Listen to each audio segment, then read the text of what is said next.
Oldingi qismda Jahon azartga berilib ketib, deyarli butun balansni slif qildi. Yaxshiyam men vaqtida aralashib, vaziyatni to'g'riladim va balansni yana $2000 ga olib chiqib qo'ydim. Bu narsa unga katta saboq bo'ldi. Ozgina o'ziga kelish uchun o'zim bilan dachaga olib ketdim. O'sha yerda savdo qilib, balansni $6000 dan oshirib qo'ydik.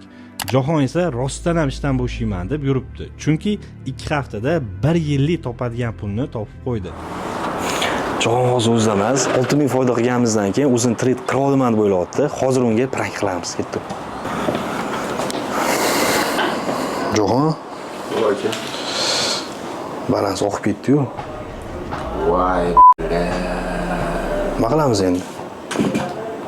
Aka o'zi ishdan bo'shamoqchi edim-ku. Lekin u hozir juda katta risk qilayotganimizni tushunmayapti. Bozor xatoni kechirmaydi. Jahon juda ham o'zidan ketib qoldi. Bu prankni men ataylab Jahon o'zi kelsin deb qildim. Keyin telefonni ko'rsatib, 6000 balansni ko'rsatdim. Voy aka, nima qilasiz? Qo'rqitib yordingiz-ku. 15 minglik Gentra challenge'imizni yarmiga yetib keldik. Challenge'ni kuzatishda davom eting. Hali oldindan bundan ham qizig'roq voqealar bo'ladi.